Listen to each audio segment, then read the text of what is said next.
Dipeptide में बताया कि जब दो एमाइनो एसिड का बाइंड करता है, एक एमाइनो एसिड सर आवाज सही से नहीं आ रहा। डाइपेप्टाइड के नाम से आवाज कम आ रहा है कुछ नया नहीं है। जैसे सर का। सर आवाज सही से नहीं आ रहा। यहाँ भी नया बॉन्ड लेते हैं, इस बॉन्ड का नाम सर को सुनाई नहीं दे। कुछ चल रहा होगा सर ऐसा अंतर है। देखिए अगर आपको कुछ भी करके कोई भी एमाइनो एसिड आपको करने के लिए एक तरफ सीरोलोज ग्रुप होगा, आपको अमूमन राइट साइड की तरफ सीरोलोज ग्रुप होगा, यहाँ पे H होगा, यहाँ पे NH2 ग्रुप होगा, NH2 की तरफ फैला के लिखते कैसे लिखिएगा। और आवाज आ रहा है तुमको? नहीं सर सही से नहीं आ रहा। ठीक से नहीं आ रहा है सर। सर आवाज नहीं आ रहा है। रुको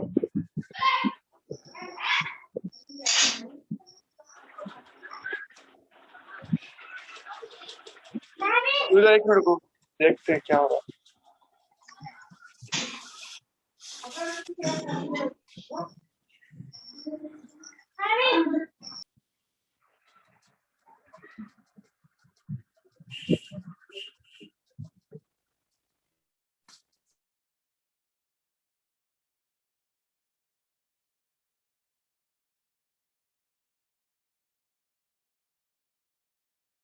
तो आवाज आ रहा है? ये सर आ रहा है। अब तुम लोग का भी आ रहा है।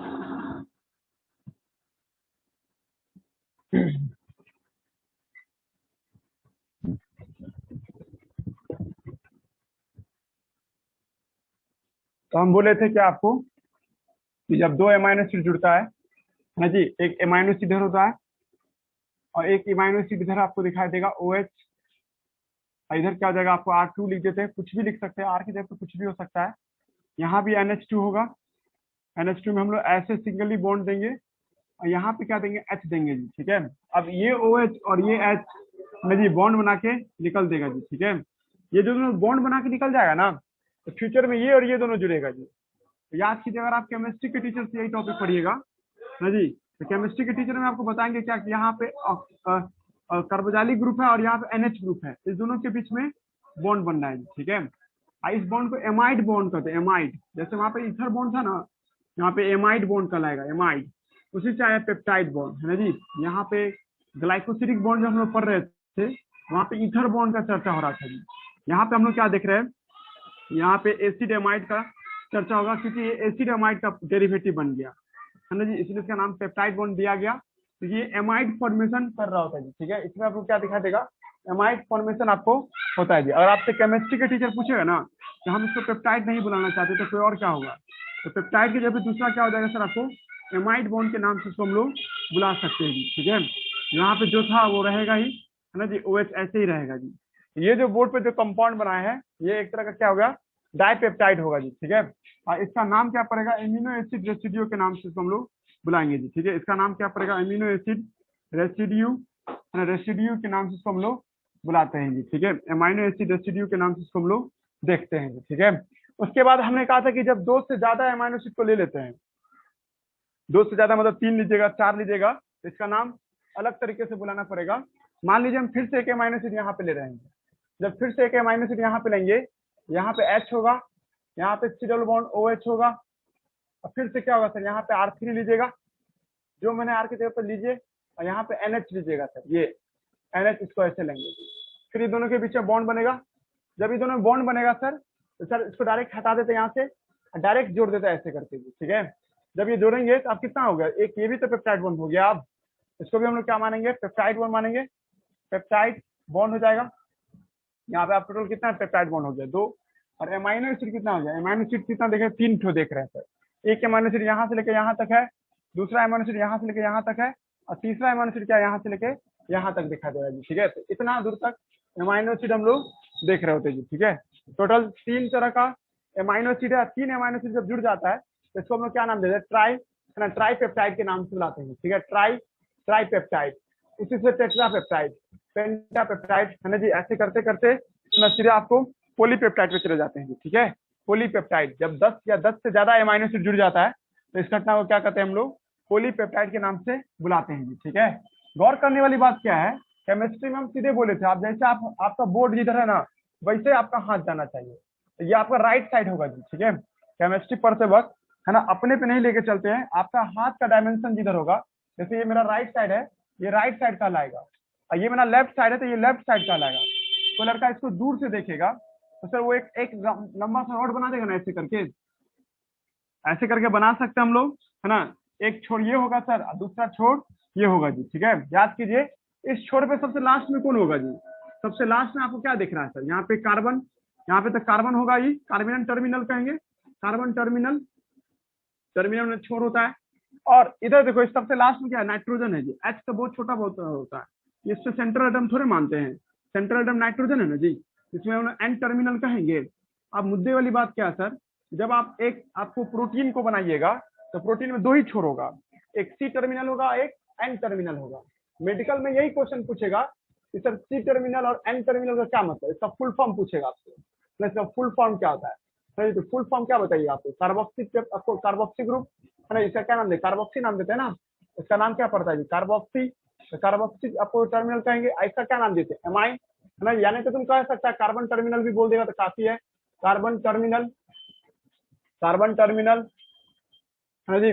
और आपसे ये क्या हो जाएगा सर, आपको नाइट्रोजन टर्मिनल है ना जी, नाइट्रोजन टर्मिनल। नॉर्मली अगर आप बोर्ड पे हॉरिजॉन्टली कोई प्रोटीन बनाती हो तो सर इसमें लेफ्ट एंड हमेशा नाइट्रोजन होगा और राइट एंड क्या होगा, हमेशा कार्बन होगा जी। ये हम नहीं पढ़ा रहे, एनसीईआरटी में पढ़ा रहा है, इसलिए आपको ऐसे भी सोचना पड़ेगा किसी कंपाउंड के बारे में। आपसे पूछा जाएगा मेडिकल में question, which of the following protein is correct, which of the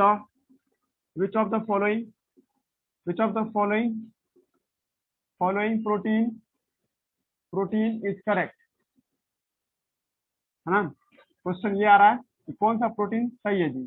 पहला ऑप्शन दे देगा जिसमें एन और सी रहे वो सही है, दूसरा ऑप्शन दे देगा जिधर एन और एन रहे वो सही है, तीसरा ऑप्शन दे देगा है ना सी और सी लिखा रहे वो सही है, चौथा ऑप्शन जानबूझ के हम पहले बोलते आप एनसीईआरटी पढ़ रहे हो है ना, तो इस हिसाब से जानबूझ के आपको चौथा नंबर पे क्या दे देगा, इधर दे देगा आपको एन, इधर दे देगा सी। बताओ कौन सा प्रोटीन लगता है कि हो सकता है, बाकी नहीं। तो एनसीईआरटी फर्स्ट वन होगा समझिए। तो जो आपको एनसीईआरटी बुक के अकॉर्डिंग लेफ्ट साइड में एन टर्मिनल होगा और राइट साइड में क्या होगा, सी टर्मिनल होगा। ये है जी 12th में भी है एनसीईआरटी बुक में, वहां भी हम आपको समझाएंगे सी का मतलब और एन का मतलब। आप ऐसे भी रट सकती हो कि एन का मतलब नाइट्रोजन होता है और सी का मतलब कार्बन होता है, नहीं तो फंक्शनल ग्रुप का नाम भी याद कर सकते हैं, इसको कार्बोक्सी कहते हैं है ना, या आपको कार्बोक्सी एसिड है ना, या वही एसिड कार्बोजाइलिक एसिड कहते हैं, कार्बोजाइलिक एसिड, कार्बोजाइलिक था उसका NH2 का मतलब होता है एमाइन ग्रुप होता है जी, एमाइन ग्रुप के नाम से इसको हम लोग बुलाते हैं जी। ठीक है, तो जब आप एक प्रोटीन को देखते हैं तो सर कुछ इस तरह से आपको एन टर्मिनल और सी टर्मिनल भी आपको दिखाई देता है। कल के क्लास में हमने आपको बता दिया था, क्वेश्चन एक ये भी पूछ सकता है नंबर ऑफ पेप्टाइड बॉन्ड निकालना, नंबर ऑफ पेप्टाइड बॉन्ड निकालने का फॉर्मूला। तो पेप्टाइड बॉन्ड निकालने का फॉर्मूला कल हम क्लास में बता दिए थे है ना, आपको amino acid, number of amino acid -1, amino acid -1, ऐसे करने से जो आएगा सर वो क्या हो जाएगा सर, आपको पेप्टाइड बॉन्ड पता चल जाएगा उसमें। तो पेप्टाइड बॉन्ड निकालने का एक फॉर्मूला हुआ और दूसरा फॉर्मूला क्या हुआ कि जब आप प्रोटीन को देखते हैं तो एक एन टर्मिनल होता है, एक क्या होता है आपको सी टर्मिनल होता है। ये दोनों बात याद रखना चाहिए है ना जी। आगे बढ़े आप, हेलो आप लोग कभी है ना यहाँ पे जाइएगा, क्या नाम है, रोज पब्लिक स्कूल के पास एक फर्नीचर का दुकान है जी। ठीक है, और उसके यहाँ सीढ़ी ऐसे घुमावदार सीढ़ी मिलेगा जी, ऐसे करके घुमावदार सीढ़ी आप लोग देखिएगा जी। ठीक है, हम इसको ऐसे सीढ़ी को हेलिक्स कहते हैं। राजा महाराजा का भी जब आप कोई फिल्म सब देखेगा तो उसमें भी एकदम घुमावदार सीढ़ी आपको दिखाई देगा। हम बहुत जगह देखे हैं घुमावदार सीढ़ी, लाइट हाउस के पास भी हम देखे हैं, आधा ही है ना, आधा सराय में भी है, कहीं पे है ना जी। तो ये हम सीढ़ी जो देखते हैं ना घुमावदार, ऐसे सीढ़ी को हेलिक्स कहते हैं। हेलिक्स माने आपको 13 होता है, DNA जैसा। हमको ये कहना है कि अगर आप नहीं चाहते हो हेलिक्स बने, हेलिक्स को बनाना नहीं है सर। ठीक है, तो इसको है ना सर क्या करना होगा, एक प्रोलीन नाम का एमाइनो एसिड आता है, प्रोलीन नाम का एमाइनो एसिड होता है। प्रोलीन कल पढ़े थे हम लोग। ये प्रोलीन नाम का एमाइनो एसिड क्या होता है, हेलिक्स ब्रेकर होता है, हेलिक्स ब्रेकर। लेकिन इसके अलावा और भी होता है, एक दो और भी है जो हम वही देख रहे थे नोट्स में, वो नहीं मिला हमको, अभी हम कल लिखा देंगे। 2-3 ऐसे एमाइनो एसिड होते हैं जो हेलिक्स ब्रेकर होते हैं, तुम कहीं भी इसको लिखो इस लाइन को, हेलिक्स ब्रेकर। हेलिक्स ब्रेकर मतलब क्या, हेलिक्स को तोड़ देने वाला, इसका मतलब है हम बताएंगे आपको। Helix helix breaker, helix breaker का मतलब क्या होता है, जो आपको क्या करता है सर, आपको है ना हेलिक्स को तोड़ देता है सर, उसी को नाम देते हैं हम लोग हेलिक्स ब्रेकर। ठीक है जी, हेलिक्स ब्रेकर जो देखते हैं है ना जी, हेलिक्स ब्रेकर मतलब जो है ना अब एमाइनो एसिड मतलब हेलिक्स को जो तोड़ता है सर। ठीक है, ऐसा एमाइनो एसिड हेलिक्स, जैसे देखो ये एक हेलिक्स है, इसको तुम नहीं चाहता हेलिक्स रहे, तुम चाहते हो कुछ और बन जाए पर हेलिक्स नहीं, मतलब ये गेंद जैसा बन जाए। इसके लिए सर क्या लगाना होगा, इसमें प्रोलीन लगाना होगा। प्रोलीन नाम का एमाइनो एसिड डालोगी, ये आपको रॉड जैसा न रह करके है ना, घुमावदार रॉड न रह करके ये गेंद में बदल सकता है या सीधा रॉड में चेंज कर सकता है जी। ठीक है, याद रखना होगा आपको, प्रोलीन क्या है सर, हेलिक्स ब्रेकर है जी। ठीक है, इस बात का याद रखिएगा आप लोग। आगे बढ़ते हैं इससे, आइए नया टॉपिक नया दौर है ना जी। हम लोग जब फिजिक्स पढ़ते हैं ना, तो फिजिक्स में आपको कोई भी चीज को समझाने के लिए ना 1D 2D ऐसे किया जाता है, 1D 2D 3D 4D ऐसे करके आपको समझाएगा जी। ठीक है, लेकिन वही चीज को जब तुम है ना जी, आप असली में जब आप इसको पढ़िए, ज्योग्राफी के मास्टर से पढ़िएगा, तो ज्योग्राफी के मास्टर आपको 13 डायमेंशन बताएंगे, 13 डायमेंशन है ना जी। मतलब जो हम लोग जब देखते हैं कोई चीज को, तो आप कोई फिजिक्स में जाइएगा, हालांकि फिजिक्स में भी 13 डायमेंशन बोला जाता है, बट आप लोग का जो 11th 12 चलेगा उसको आपको 3 डायमेंशन में ही सब कुछ समझना होता है। एक 1D होता है, एक 2D होता है ना जी, 2D, एक 3D है ना जी। आप लोग जानते हैं 1D मतलब एक ही एक्सिस पे बात हो, या तो वाई एक्सिस तो वाई एक्सिस, या तो एक्स एक्सिस तो एक्स एक्सिस। जबकि आपको 2D में क्या था, या तो आपको दो एक्सिस लेना होगा, एक्स वाई है ना जी, आप लोग जानते हैं। और 3D में क्या होता है सर, एक्स वाई जेड होता है सर, ऐसे करके। हाँ क्या हुआ, तो एक्स वाई जेड करके आपको 3 एक्सिस में इसको हम लोग देखते हैं। ठीक है, तो पॉइंट क्या है सर आपको कि 3 तरह का डायमेंशन आप लोग फिजिक्स में पढ़ते होंगे जी। ठीक है, फिजिक्स जब आपको पढ़ाया जाता होगा तो उसमें आपको 3 डायमेंशन आपको बताया जाता होगा जी। ठीक है, एक होगा सर आपको 1D है ना जी, एक होगा सर क्या आपको है ना जी 2D, दूसरा क्या होगा सर आपको 3D होगा जी। ठीक है, तो इसमें हम लोग कहना क्या चाह रहे हैं हम आपको कि जब आप बायोलॉजी के टीचर से पढ़िएगा ना, तो बायोलॉजी के टीचर आपको 4D तक ले जाएंगे जी। ठीक है, बायोलॉजी में क्या होता है ना, 1D भी होता है, 2D भी होता है, 3D भी होता है और 4D भी होता है। क्वेश्चन सॉल्व करने के दौरान हम 3D को 4D को 3D मान लेते हैं, पर एक्चुअली में 4D भी होता है। यहाँ ही नहीं है ना, आपका जो हमारा यूनिवर्स है या हमारा अर्थ है सर, हमारे अर्थ का 13 डायमेंशन है। ठीक है, आपने अर्थ का पिक्चर बनाओगे ना तो 13 डायमेंशन में जाएगा, एक्स वाई जेड नहीं, 13 डायमेंशन में। ठीक है जी, देखिए आप लोग इसको ना कहिएगा, स्फीयर को ना कहिएगा, आपको 3D कहिएगा। तो स्फीयर बनाएगी तो उसे कहिएगा एक्स एक्सिस है, वाई एक्सिस है, एक था जेड एक्सिस है। लेकिन हमारा अर्थ स्फेरिकल है नहीं, हमारा अर्थ क्या है ना, जियोलिप्टिकल अर्थ है। जियोलिप्टिकल मतलब क्या, कहीं ऊपर खाबर है। कभी भी आप लोग जो कहते हैं ना अर्थ एकदम गोल है, गलत है, अर्थ गोल है कॉमन सेंस में बोल देते हैं हम लोग, लेकिन एक्चुअली में हमारा अर्थ बहुत टेढ़ा मेढ़ा है और अजीब तरीके से है सर। और उसमें पानी भी है सर, कहीं पे पहाड़ भी है सर, कहीं पे समुद्र से भरा हुआ है और कहीं पहाड़ आपको निकला हुआ है सर। तो सर हर जगह का डायमेंशन बनाओगी ना तो ये अलग तरह से हो जाता है। ठीक है, कहने के लिए हम लोग गोल कह देते हैं, पर एक्चुअली में हमारा अर्थ क्या था, ऊपर खाबर है और 3 डायमेंशन से भी आगे निकला हुआ है जी। ठीक है, हमारा अर्थ जो देखिएगा इसका 13 डायमेंशन है, 13 डायमेंशन में इसका मैंने जी आपको ये जाता है। ठीक है, कभी आप लोग सुनते हैं ना, अभी 4K सुनते हैं, 8K सुनते हैं, अभी बहुत सारा म्यूजिक या बहुत सारा वीडियो बनता है 4K में और 8K में, तो ये सब क्या एक डायमेंशन को रिप्रेजेंट करता है, समझा रहा जी। लेकिन आप 4K आपको 3D को विजुअलाइज करने के लिए आपका सिर्फ आंख 3D को ही पहचान सकता है। हमारा जो आंख होता है वो एक्स वाई जेड एक्स मतलब लंबाई चौड़ाई मोटाई को ही समझ सकता है जी। ठीक है, और बाकी डायमेंशन को ठीक से नहीं कैच कर सकता है जी। ठीक है, तो हम लोग अभी बायोलॉजी पढ़ रहे हैं, बायोलॉजी में आपको 4 डायमेंशन तक जाना है सर। ठीक है, 4 डायमेंशन में आपको ले चलेंगे अभी हम। ठीक है, दूसरी नंबर बात कि सर आप 1D को कोई और नाम से बुला सकते हैं, हाँ जी, इसको प्राइमरी स्ट्रक्चर के नाम से बुला सकते हैं, प्राइमरी स्ट्रक्चर। इसको हम लोग क्या नाम देंगे, सेकेंडरी स्ट्रक्चर है ना जी, सेकेंडरी स्ट्रक्चर। और 3D के लिए हम लोग क्या कहेंगे सर, क्वाटरनरी स्ट्रक्चर होता है जी। ठीक है, quarter every living every visible thing है ना जी, मतलब जो भी तुमको दिख रहा है आसपास में, नेचर में जो चीज तुम देख रहे हो वो जरूर आपको 3D ही होगा, 3D ही होगा, ऑल विजुअल है। हम ये नहीं करें लिविंग चीज, जो भी तुमको नजर आ रहा है सर है ना, आसपास कोई पत्थर लोहा पेन कलम कुछ भी देख रहे हो वो सब 3D है। भले तुम उसको निकले कागज के बारे में कहोगे सर, कागज में भाई कुछ ना कुछ उसका मोटाई है, तो ये एक्स एक्सिस होगा, ये वाई एक्सिस होगा, इसका कुछ ना कुछ थिकनेस होता है जो जेड एक्सिस को रिप्रेजेंट करता है। ठीक है, तो 3D के लिए हम लोग है ना, सॉरी टर्सरी ना बोलते हैं, टर्सियरी स्ट्रक्चर होता है, टर्सियरी स्ट्रक्चर। अब 4D के लिए हम लोग क्या याद करते हैं, क्वाटरनरी स्ट्रक्चर याद करते हैं जी, क्वाटरनरी स्ट्रक्चर। ठीक है, यहाँ तक कोई दिक्कत नहीं। चलिए बायोलॉजी पढ़ते हैं, हम लोग प्रोटीन का स्ट्रक्चर पढ़ने वाले आज हम लोग हैं, प्रोटीन का बनावट है ना, प्रोटीन का स्ट्रक्चर। सर प्रोटीन के स्ट्रक्चर कितने तरह के होते हैं, चार तरह का होता है जी प्रोटीन का स्ट्रक्चर। एक होता है सर आपको 1D, दूसरा होता है सर आपको 2D, तीसरा होता है सर आपको 3D, और चौथा होता है सर आपको क्या 4D है जी। आपको हमारे अर्थ का कितना डायमेंशन होता है जी, तो चार डायमेंशन होता है, 1D 2D 3D और 4D होता है जी, ठीक है।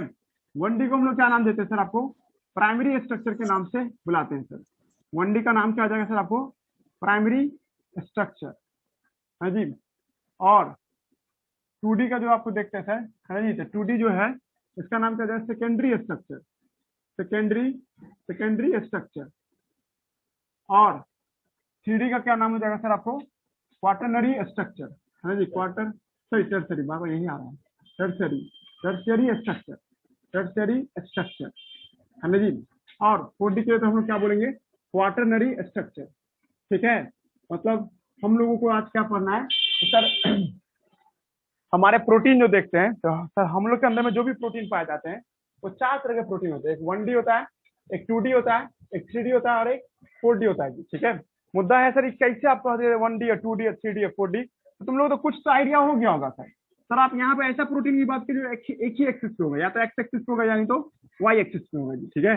जब हम इस प्रोटीन की बात करेंगे है जी, कहा जाता है कि इसके बारे में कि जब दो आपको लिखे थे, मतलब एक एक्स एक्सिस की तरफ एक वाई एक्सिस, बस फोटोग्राफ बनाने से समझ में आ जाएगा। 3D मतलब मोटाई भी होगा सर, प्रोटीन को छूने से फील भी होगा, जैसे उबला हुआ अंडा है ना, उबला हुआ अंडा में जो व्हाइट हो जाता है तो उसका मोटाई भी ना होगा जी, एक्स वाई जेड तीनों होगा, तो इसका मतलब क्या होगा 3D होगा सर। ये क्वाटरनरी क्या है, फंस गए आप, ठीक है। तो क्वाटरनरी में चार डायमेंशन आज तक कभी पढ़े नहीं है तो भाई, जब दो 3D मॉलिक्यूल मिलता है, जब दो 3D मॉलिक्यूल को मिलाते हैं तो उसको 4D बोलते हैं, ठीक है। पढ़ने के लिए हम उसको 3D में ही मानेंगे। और असल में क्या होता है कि जब दो 3D मॉलिक्यूल को मिलाइए, जैसे मान लीजिए आप दो ईटा को मिला के एक साथ कर दिए है ना जी, दो ईटा को जोड़ दिए, तब उसको क्वाटरनरी बोलेंगे। दिमाग लगाइएगा, हम जब एग्जाम्पल देंगे ना तुम खुद कर देगा हाँ सही बोले आप, ठीक है जी। बट अभी आपको याद रखना है इसका बायोलॉजी में 4D भी होता है, 4 डायमेंशन, मतलब क्वाटरनरी स्टेट भी देखने को मिलता है जी, ठीक है। आप इसको 4K भी बोल सकते हैं। और हम लोग आगे बढ़िएगा जब बायोलॉजी में भी और या फिजिक्स केमिस्ट्री में भी, तो आपको 13 डायमेंशन तक ले जाएगा जी। अब मल्टी यूनिवर्सल आपको है ना जी, आपको जैसे ब्लैक होल का जो पिक्चर बनाया गया है उसमें 18 लाख डायमेंशन है, समझ में आ रहा है जी। मतलब उसका पिक्चर, हाँ 18 लाख, उसको एक फोटोग्राफ को तैयार करने में कम से कम उसको 450 करोड़ रुपया खर्चा हुआ था, समझे ना, उसका 18 लाख डायमेंशन को बनाने में। पहले पर अभी जो लड़का देखो कि पुणे का जो लड़का है, वो जो आपको चांद का इतना क्लोजेस्ट फोटो लिया है, तो उसको बहुत सारा डायमेंशन को मिलाना पड़ रहा था, उसको 1.5 साल लग गया उसको फोटोग्राफ को पूरा एक साथ मिलाने में। मतलब कितना डायमेंशन चांद का हर एंगल, देखो ना, अगर हमको कोई लड़का फोटोग्राफ खींचेगा, मेरा फोटोग्राफ और सब एंगल से खींचेगा तो मेरा अलग अलग व्यू दिखाई देगा ना जी, ठीक है। इधर से वही बात है, जब चांद को अलग अलग एंगल से अलग अलग डायमेंशन में उसका दिखाई देता है और सारे डायमेंशन को मिलाया गया तो एक अलग तरह का पिक्चर बन के आया जी, समझा रहा जन क्या होता है। तो सर हर एक प्लैनेट का है ना 3 डायमेंशन नहीं होता है ना, 3 डायमेंशन हम लोग अपने आप को समझ, मतलब क्योंकि हमारा आंख 3 डायमेंशन को ही पकड़ सकता है, इसलिए हम लोग 3 डायमेंशन चीजों को समझ जाते हैं, पर एक्चुअली में उससे भी आगे के डायमेंशन में ऑब्जेक्ट पाए जाते हैं, ठीक है। मुद्दा आइए ना, प्रोटीन भी सर इसी तरह से है, प्रोटीन हमारे शरीर में 4 डायमेंशन तक पाए जाते हैं, ठीक है। पॉइंट नंबर 1 कि सर चलिए हमको ये समझाइए प्राइमरी आपको जो होगा, तो इसमें डिफरेंट, अभी कंपटीशन लेवल से पढ़ रहे हैं हम लोग इसको, प्राइमरी स्ट्रक्चर का क्या मतलब, ठीक है जी। आपको ये कहना चाह रहे हैं हम यहाँ पे होगा सर क्या, आपको ओनली स्ट्रेट चेन होगा सर, स्ट्रेट चेन होगा, स्ट्रेट चेन होगा। यहाँ पे क्या होगा सर, 2 डायमेंशन में होगा भाई। आपको इसमें क्या हेलिकल चेन होगा, हेलिकल चेन होगा, इसमें हेलिकल होगा है ना। इसमें वुलन बॉल या बॉल जैसा होगा सर, बॉल लाइक है जी। इसमें क्यूब लाइक होगा सर, क्यूब लाइक स्ट्रक्चर होगा जी, ठीक है। ये स्ट्रक्चर जब देखोगे फीलिंग लोगे, ये वुलन बॉल जैसा दिखाई देगा, और ये क्यूब लाइक दिखाई, क्यूबिक लाइक भी हो सकता है, 3 डायमेंशन यानी क्यूबिक लाइक भी बोल सकते हैं या क्यूब लाइक भी बोल सकते हैं, ठीक है। अब इसमें गौर करते हैं सर, इसमें बॉन्ड की बात करो, बॉन्ड इसमें सिर्फ और सिर्फ तुमको है ना ओनली पेप्टाइड बॉन्ड दिखाई देगा, ओनली पेप्टाइड, यही भारी बात है जी, आप लोगों को यही पकड़ना है, ओनली पेप्टाइड बॉन्ड होगा, पेप्टाइड बॉन्ड। कंपटीशन बैच को पढ़ा रहे हैं है ना, फिर इसको हम बारी से सबको डिस्कस करेंगे जी हम लोग, ठीक है। सब इसका हम लोग एक एक करके डिस्कस, टाइम देखते रहना जी, याद रहना चाहिए। तो हमने कहा था आपको ओनली पेप्टाइड बॉन्ड होगा। 9 मिनट है सर, क्या हुआ, 9 मिनट है ना, ये सर 9 मिनट। हाँ देखते हैं, देखो यहाँ से हम लोग बात कर रहे थे कि ये सिर्फ क्या था, ओनली पेप्टाइड बॉन्ड होता है, इसमें क्या देखते हैं सर हम लोग, जी ओनली इसमें आपको, इसमें peptide bond and hydrogen bond होता है, पेप्टाइड बॉन्ड होता है, peptide bond and hydrogen bond होता है, H बॉन्ड होता है, ठीक है। और इसमें क्या देखते हैं सर हम लोग, पेप्टाइड बॉन्ड होता है, पेप्टाइड बॉन्ड, मतलब आपसे कोई पूछेगा डिफरेंस बताइए तो आप बता सकते हैं, peptide bond, hydrogen bond and आपको क्या होता है, डाइसल्फाइड ब्रिज, उसको क्या होता है, डाइसल्फाइड बॉन्ड है ना जी, डाइसल्फाइड बोलते हैं उसको, डाइसल्फाइड ब्रिज, सल्फाइड ब्रिज होता है जी, डाइसल्फाइड ब्रिज होता है जी, यहाँ तक कोई दिक्कत नहीं। और इसमें जब देखते हैं सर हम लोग, ठीक है, मतलब क्वाटरनरी स्ट्रक्चर में जब देखते हैं सर हम लोग, ठीक है, इसमें क्या होता है सर, पेप्टाइड बॉन्ड भी होता है, पेप्टाइड बॉन्ड होता है, पेप्टाइड बॉन्ड, इसमें क्या देखते हैं सर हम लोग, हाइड्रोजन बॉन्ड देखते हैं, H बॉन्ड देखते हैं, है ना जी। इसी के अंदर में हम लोग क्या देखते हैं सर आपको, है ना, डाइसल्फाइड ब्रिज भी देखते हैं, डाइसल्फाइड ब्रिज, और इसमें रिंग स्ट्रक्चर भी दिखाई देता है, रिंग स्ट्रक्चर, रिंग मतलब इसमें तो बेंजीन वगैरह सब जो होता है वो भी दिखाई दे सकता है जी, ठीक है। इतना डिफरेंस है सब भी है इसको जी, ठीक है। तो तुम लोग समझ ही गए सबसे सिंपल कौन है और सबसे कॉम्प्लेक्स कौन है जी, ठीक है।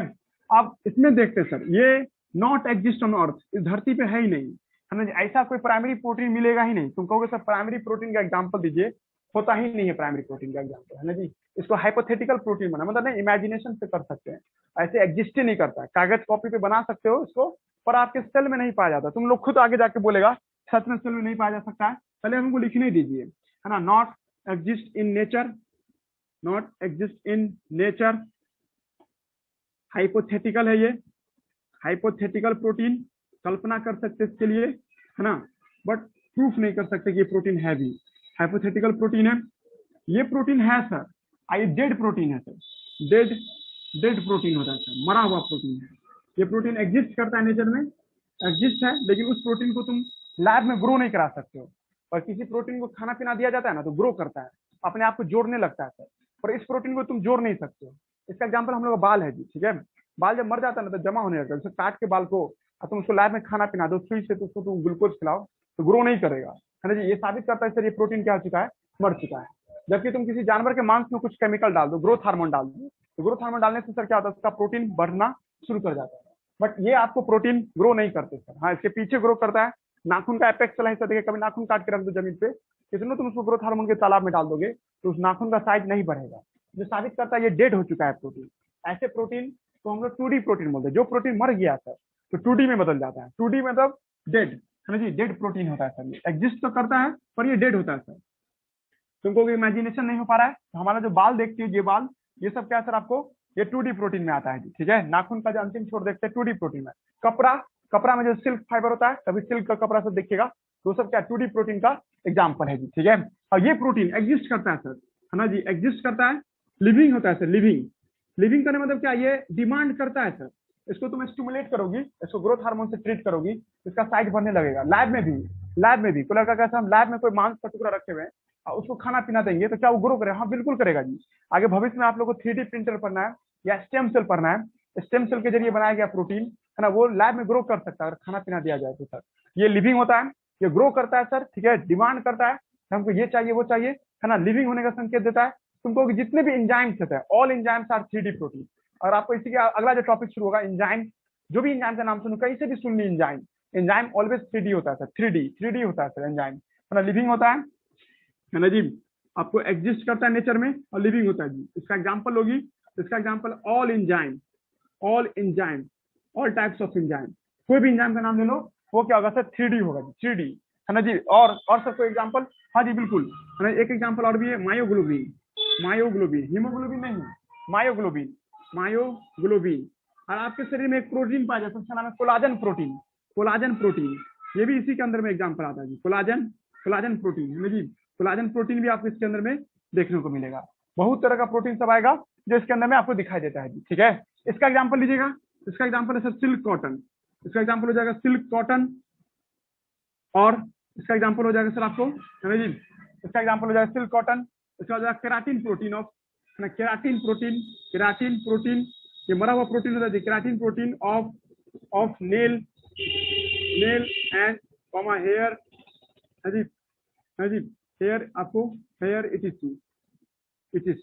केराटिन प्रोटीन देखिए सिंग भी होता है, जो गाय भैंस का सिंग देखते हैं ना, या वो जो देखते हैं राइनोसोरस का जो नाक के ऊपर जो लिखा होता है, आपको गेंडा के ऊपर जो रहता है ना, हॉर्न भी, वो भी आपको क्या केराटिन प्रोटीन है, हॉर्न, ये सब क्या केराटिन प्रोटीन है सर, कोई काम का नहीं है। मतलब हम लोग जो तस्करी करते देखते हो कि कोई लोग समझता गेंडे का सिंग का तस्करी करता है, कोई फायदा नहीं है, ब्लैक मार्केट में दाम उसका करोड़ों रुपया है, लेकिन उसका कोई मेडिसिनल वैल्यू नहीं है, उन्हें झाड़ फूक के तौर पर इस्तेमाल होता है। तिब्बत में अच्छा करोड़ों रुपया दाम है, क्योंकि सब वहाँ लोग झाड़ फूक के तौर पर इस्तेमाल करते हैं।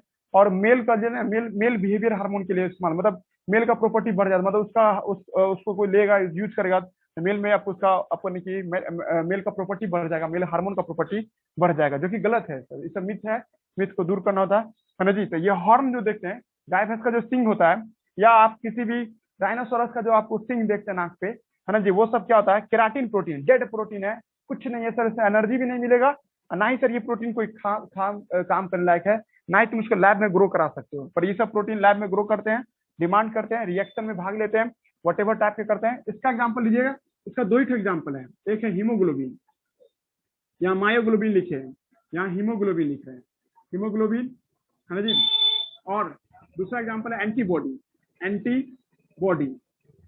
और इसमें बात करो, ये भी लिविंग होता है, ये भी क्या होता है, लिविंग होता है, ठीक है, लिविंग होगा, समझेंगे सबको धीरे धीरे से।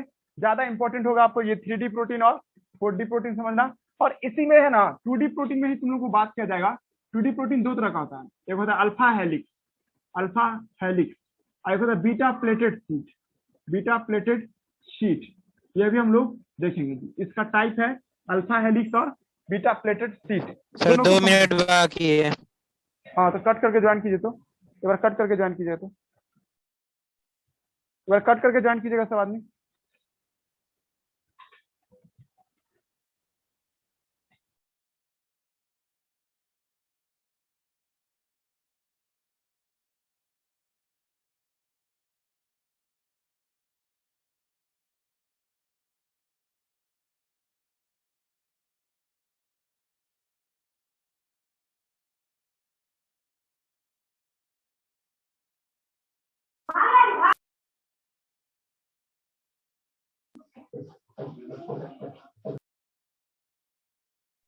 हेलो, आवाज आ रहा है?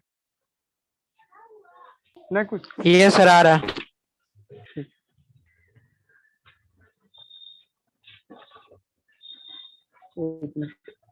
अब हम लोग का काम रह गया प्राइमरी स्ट्रक्चर प्रोटीन समझना।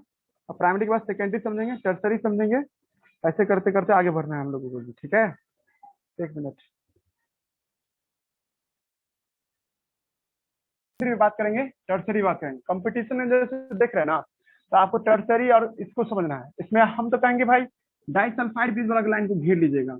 नया नया एनसीईआरटी बुक जिसके पास है ना, उसमें डाइसल्फाइड को दिखाया है।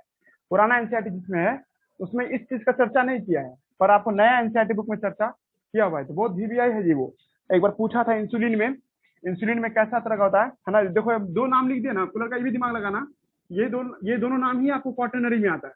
बाकी जो भी प्रोटीन ये दो नाम है ना जी, यहाँ सिल्क कॉटन और केराटिन प्रोटीन, ये दो को छोड़ करके बाकी जो भी आएगा ना सर, फलाना चिलाना जो भी नाम आएगा वो सब किस में चला जाएगा, 3D प्रोटीन में चला जाएगा। 99% प्रोटीन और 3D प्रोटीन एक्सेप्ट फ्यू, है ना, जिसमें से हीमोग्लोबिन। तुम लोग सीख भी जाएगा कि सर कैसे आप किसी को 3D मान लेते हैं, कैसे किसी को 4D मान लेते हैं, ठीक है। चलिए मिटाते हैं इसको। अब हम लोग का क्लास है प्राइमरी स्ट्रक्चर प्रोटीन समझना, धीरे धीरे आगे बढ़ेंगे।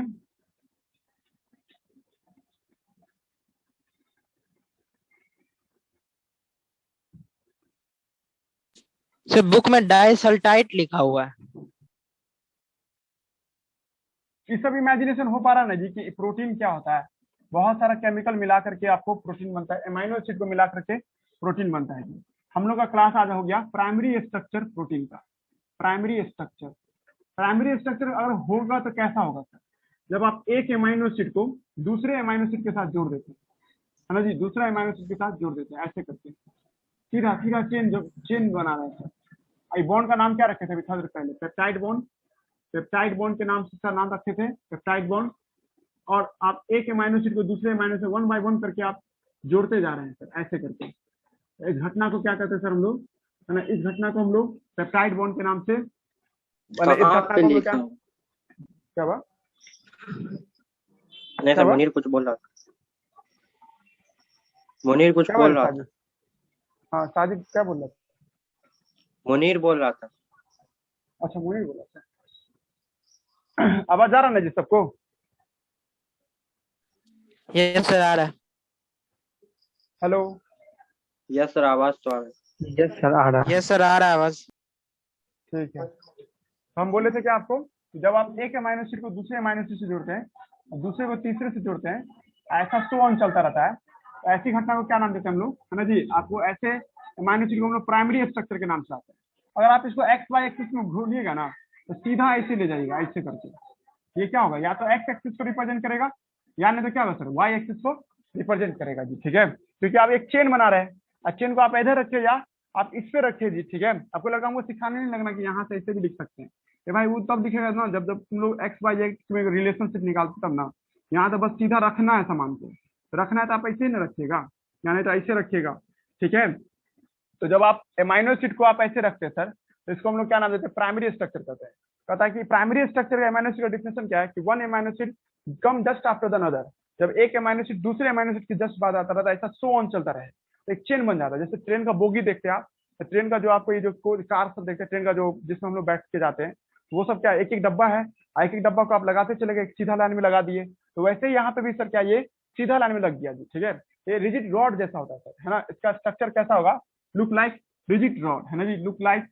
Look like rigid rod. ये कैसा होगा सर, आपको एक एकदम सख्त आपको रिजिड रॉड जैसा होगा जी। ठीक है, लेकिन हम उस बात पे आपको क्लियर है कि सर ये एग्जिस्ट ही नहीं करता, not exist in nature, not exist in nature, ये नेचर में एग्जिस्ट नहीं करता है सर। ठीक है, इसका हिंदी मतलब क्या हुआ कि सर आप इसको कभी भी एग्जाम्पल के साथ नहीं देख सकते हैं। ठीक है, अगर कोई एग्जाम्पल कह देगा, इसका एग्जाम्पल दे दीजिए, तो आप इसका एग्जाम्पल नहीं दे सकते हैं। ठीक है, रिजिड रॉड लाइक स्ट्रक्चर में आपको ये नहीं दिखाई देता है जी, not exist in nature, nature में आपको ये एग्जिस्ट नहीं करता है जी। ठीक है, पॉइंट क्या सर, कैसे नहीं एग्जिस्ट करता, हम तो देख लिए बोर्ड पे, एग्जिस्ट करा सकते हैं, लैब में भी बना सकते हैं, सेल में भी बना सकते हैं। तुम लोग के दिमाग में चला क्या सेल में नहीं बनता, बनता तो यही है सर, पर रहता नहीं है ऐसा, है जी? बनेगा एक अमाइनो एसिड के जस्ट दूसरा अमाइनो एसिड, ऐसे करके जोड़ तो लीजिएगा, पर ऐसा ही रखने पाए तो रखने। जैसे मान लो ना, एग्जाम्पल के तौर पे एक स्प्रिंग है, उसको नमार दिया, छोड़ दो तो क्या नंबरे रह जाएगा, वो तो फिर वापस अपनी जगह पे आ जाएगा अगर सब कुछ ठीक ठाक है तो। वैसे ही यहाँ पे भी है कि जैसे तुम एक अमाइनो, अब देखो हम इसको एक्सप्लेन कर रहे हैं, जैसे एक अमाइनो एसिड है ये OH था, अब डायरेक्ट हम बना रहे हैं अमाइनो एसिड का फोटोग्राफ।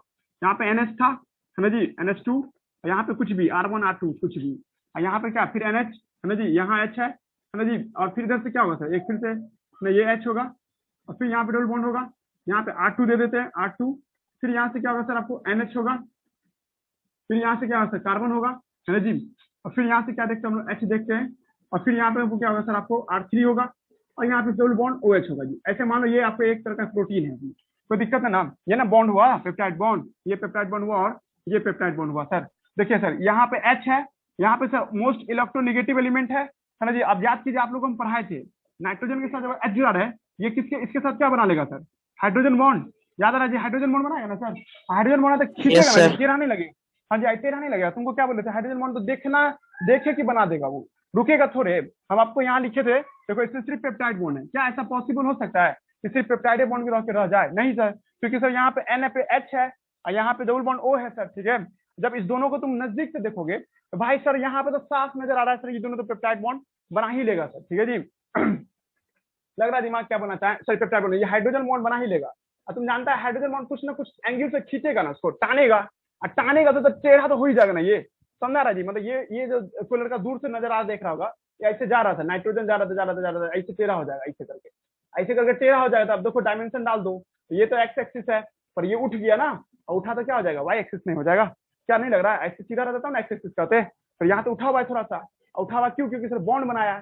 अब बॉन्ड में तो कुछ तो टेढ़ा होगा ना, तुम नहीं ऐसे नहीं होगा, ऐसे होगा, कर लो ना भाई, कैसे भी तो कैसे तो नीचे जा रहा है ना, डायमेंशन बदल गया ना, -y की तरफ चला गया ना, तो जैसे भी जाए तो सर 2 एक्सिस में चला गया, इसका मतलब क्या है सर, 2D हो गया ना, 1D तो नहीं रहा। दिमाग लग रहा है जी क्या बोलना चाह रहे हैं? हाइड्रोजन बॉन्ड जो होगा, फिर ये देखो ये इसको तानेगा, जब ये इसके साथ बॉन्ड है तो ये तानेगा। अब दूर से नजारा दिखे तो कलर का ऐसे कैसे करके बनाने लगेगा फोटोग्राफ, जो सही है ना, ऐसे ऐसे करके फोटोग्राफ बनाइएगा। ये सर क्या हो जाएगा, इसका डायमेंशन कहीं पे भी डालो। समझ रहा जी साजिद, कैसे हम कह दिए कि नहीं एग्जिस्ट कर सकता है, क्योंकि सर NH है, पेप्टाइड बॉन्ड के बीच में NH होता है, और मोस्ट इलेक्ट्रोनेगेटिव एलिमेंट है, तुरंत मन करेगा इसको हाइड्रोजन बॉन्ड बनाते हैं। हाइड्रोजन बॉन्ड बनाना और अच्छी बात है, सेल भी प्रमोट करेगा, भाई बना ले हाइड्रोजन बॉन्ड तो स्टेबल हो जाएगा। हमने कहा था ना एक बार कि जितना हाइड्रोजन बॉन्ड बनेगा उतना ज्यादा स्टेबिलिटी को वो बढ़ाता है सर, ठीक है जी। तो यहाँ इसका NH इसका डबल बॉन्ड, ये दोनों के बीच हाइड्रोजन बॉन्ड टेरा हो ही जाएगा सर, बॉन्ड टेरा होना अच्छी बात है सर उसके लिए, क्योंकि ये स्टेबिलिटी को और बढ़ जाएगा सर, ठीक है जी। इसीलिए सर कभी भी प्राइमरी स्ट्रक्चर एग्जिस्ट नहीं करता है जी। तुमसे पूछेगा ये बात ना, पुराना एनसीईआरटी जिसके पास होगा, पुराना एनसीईआरटी मतलब जिसमें पुराना है उसमें नया एनसीईआरटी का देखो ऐसा फोटोग्राफ है, और जिसका पुराना एनसीईआरटी होगा उसमें कुछ ऐसा दिया होगा फोटोग्राफ। पुराना एनसीईआरटी अभी हम लाएंगे नहीं, बट आप लोग देख लीजिए नया एनसीईआरटी है ये, नया एनसीईआरटी में इस तरह का फोटोग्राफ है। एक मिनट पेज प्लस में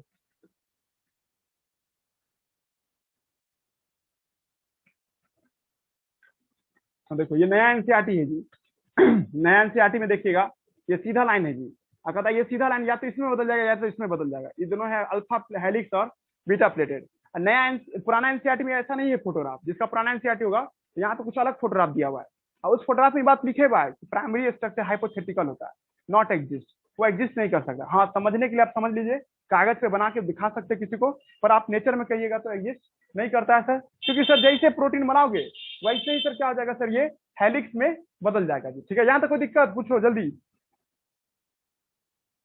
हेलो नहीं सर।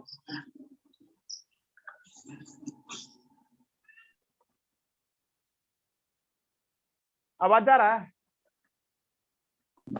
यस सर आ रहा है। ठीक है हो गया जी, प्राइमरी स्ट्रक्चर खत्म भी हो गया, क्योंकि हम पहले बोल देते कोई एग्जांपल मिलेगा ही नहीं, हम जान के कहेंगे 4 ऑप्शन दे देंगे और कहते हैं क्वेश्चन से कौन प्राइमरी स्ट्रक्चर है, तो चौथा नन होगा, नन पे टिक मारना, क्योंकि प्राइमरी स्ट्रक्चर का कोई फोटो है ही नहीं अच्छी पे। हम पहले बोल दें नॉट एग्जिस्ट नॉट, हाँ कागज कलम पे बनाइए अलग बात है, पर धरती पे आपको नहीं पाया जाएगा जी, ठीक है। अब देखिए अब हम आपको एक नया एमाइनो एसिड पढ़ा रहे हैं जिसका नाम है प्रोलीन, प्रोलीन पढ़ा रहे हैं जी, proline proline proline amino acid है ना जी। हम बोल रहे हैं, आप मान लीजिए कि सर जी सही बोल रहे होंगे, प्रोलीन का जब आपको स्ट्रक्चर खींचोगे ना तो एक तरफ COOH ग्रुप होता है सर, है ना जी, और एक यहाँ पे H होगा ही, यहाँ R1 है, कुछ भी हो R1 पे, जब यहाँ पे इसका जब इधर का जो NH2 होना चाहिए था ना जी, NH2, तो NH2 नहीं हो करके सर यहाँ पे क्या होता है, एक NH ये हो जाता है, रिंग कंपाउंड हो जाता है, रिंग कंपाउंड है ना, ऐसा कुछ कंपाउंड हो जाता है सर, ठीक है, कुछ ऐसा कंपाउंड बन जाता है इसमें, है ना, ऐसा कुछ। देखो तो 3 को डायमेंशन हो गया ना, 1 2 3 गलती हो गया है ना, ये ऐसा कुछ हो जाता है, मतलब ये एक ही H रहता है इसके पास, समझ में आया जी कुछ, उसमें हम लोग थोड़ा सा देखना पड़ेगा। रिंग कंपाउंड प्रोलीन जो देखते हैं हम आपको नोट्स में बनाए हैं, तो प्रोलीन जो देखते हैं हम लोग,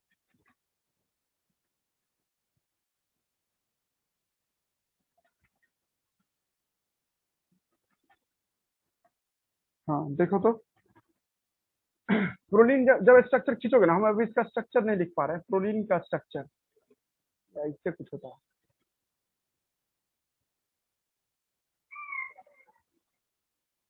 1 2 3 H ना, ऐसा कुछ कंपाउंड होता है।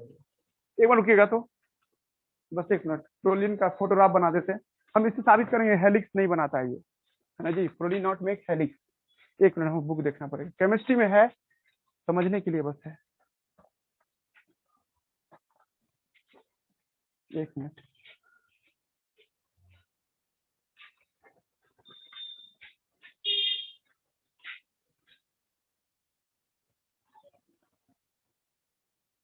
हाँ ठीक है, अब बन जाएगा।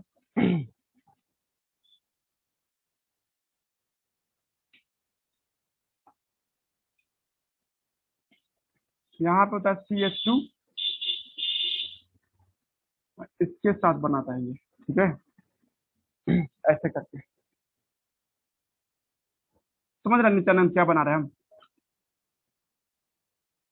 ऐसे होता है ये, है ना, प्रोलीन का ये पूरा प्रोलीन का फोटोग्राफ है जी, ठीक है। यहाँ पे दिया हुआ एनसीईआरटी बुक में सबसे नीचे में प्रोलीन है, ये वाला फोटोग्राफ है जी, तो ये प्रोलीन का फोटोग्राफ लिख लो ऐसा कुछ, है ना जी। अब देखो आप लोग पढ़िएगा जरूर केमिस्ट्री में, है ना जी, आप लोगों को पढ़ाया जाएगा। देखो जब नाइट्रोजन 3 ठो रहता है हाइड्रोजन के साथ, नाइट्रोजन 3 हाइड्रोजन के साथ इधर स्टेबल हो गया, इसको अमोनिया कहते हैं, अमोनिया। लेकिन जब नाइट्रोजन 2 हाइड्रोजन के साथ रहता है ना जी, एक की कमी है, इसको एक की कमी है, इसको हम एमाइन पढ़ते हैं, एमाइन, है ना जी। जब नाइट्रोजन एक ही हाइड्रोजन के साथ रहता है, इसको 2 की कमी हो गया, इसको अमाइनो पढ़ते हैं, अमाइनो पहले पढ़ा जी। तो ये फोटोग्राफ देख रहे हो ना, इसमें एक ही हाइड्रोजन है ना, दिमाग लगाओ सब लड़का, इसमें एक ही हाइड्रोजन है, तो एक हाइड्रोजन होगा सर, जैसा देखिए इसको पेप्टाइड बॉन्ड बनाना रहेगा, इमेजिनेशन करो कलर का, यहाँ पे एक दूसरा एमाइनो एसिड है, दूसरा एमाइनो एसिड इसका क्या आता है OH है ना जी। अब ये OH आएगा, इधर कार्बन होगा, इधर H होगा, इधर R2 होगा, इधर क्या होगा सर आपको CH मतलब NH2 होगा सर, NH2 मतलब HH रहेंगे, ये दोनों में पेप्टाइड बॉन्ड तो बन जाएगा, पेप्टाइड बॉन्ड तो निकल जाएगा, ये निकल जाएगा तो सीधा लाइन हो जाएगा ये। अब बताओ इसमें तो हाइड्रोजन है ही नहीं, जब इसमें हाइड्रोजन नहीं तो हेलिक्स कहाँ से बना पाएगा, सीधा रह जाएगा ना, ये लाइन तो सीधा इससे हो जाएगा। कुछ समझ में आ रहा है, हेलिक्स ब्रेकर है ना, हेलिक्स को कैसे नहीं बनने दिया, अभी हमने थोड़ी देर पहले पढ़ा रहे थे, ये कोई है जी आप अप्लाई कर दो, कोई बोलो तो समझ में आया कुछ क्या बताना चाह रहे हैं, फिर से बोल दे। नहीं सर, यस सर, हाँ? आ गया सर समझ में। Yes sir. एक बार फिर से, अभी तो एक मिनट पहले जो बनाए थे फोटोग्राफ, एक मिनट पहले जो बनाए थे, तो हम कहते हैं ना एक एमाइनो एसिड ऐसे रहा, एमाइनो एसिड का स्ट्रक्चर आप लोगों को खींचने आना चाहिए, एक दो सीख लीजिए बनाना। यहाँ पे NH2 था, एक एमाइनो एसिड ऐसे था है ना, और दूसरा एमाइनो एसिड यहाँ पे था है ना, दूसरा एमाइनो एसिड जो देख रहे थे इसमें एक NH था, एक NH था, और यहाँ पे H था, यहाँ पे R2, जो मर्जी है वहां पे दूसरे में R2 लिख रहे हैं, कुछ भी लिख सकते हैं आप 3S के लिए, और OH, तो इस दोनों के पीछे बॉन्ड बनाए थे हम लोग, अभी तो बॉन्ड बनाए थे तो निकल दिया। अब ये बॉन्ड सीधा इसके साथ कैसे जुड़ गया, ऐसे कहते ना ये H और ये O, ये दोनों हाइड्रोजन बॉन्ड से जुड़ जाएगा ना, क्या हाइड्रोजन ये तो ई बॉन्ड है, ये है प्लस ये भी है, तो टेढ़ा नहीं हो जाएगा, थोड़ा सा टेढ़ा कर, समझ रहे जी साजिद। अब ऐसे लिखेंगे ऐसे नहीं हो जाएगा ये है ना, ऐसे हो गया ये। बट अब देखो यहाँ पे क्या H है, इस जगह पे H कहीं पे लग रहा है ना, इस जगह पे कहीं पे H ना है, यहाँ H था तब ना हाइड्रोजन बॉन्ड बना लिया, पर इसके इसके बीच में कोई हाइड्रोजन बॉन्ड नहीं बनेगा, क्योंकि यहाँ पे H होना जरूरी था हाइड्रोजन बॉन्ड के लिए, और यहाँ पे H अपने इस तरह से ना, और यहाँ पे तो कोई H बचा ही नहीं सर।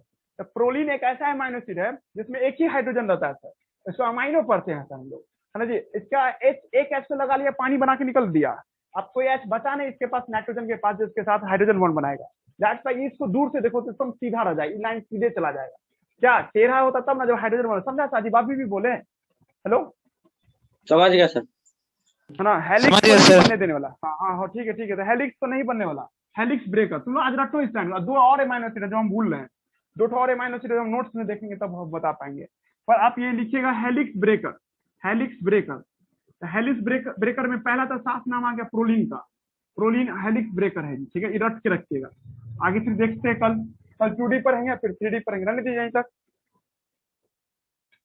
समझा है जी। 1D पढ़ा दिया हम आपको, अब 1D के बाद 2D पढ़ेंगे, फिर 3D पढ़ेंगे जी हम लोग, ठीक है। सर एक बार साइड हो जाइए सर। क्या हुआ, फिर से बोलो, आवाज कटा, या चैट करके लिखो तो, क्या है चैट करके लिखो तो, हो गया सर। बोल रहे थे साइड होने क्या बोल हुआ? रहे थे। अच्छा साइड होने के बोल रहे थे, ठीक है Side- हाँ चलो हो गया, क्लास एंड हो गया, जिसको जाना जा सकते हैं, रात को मिलते हैं। 1D पढ़ा दिया आज।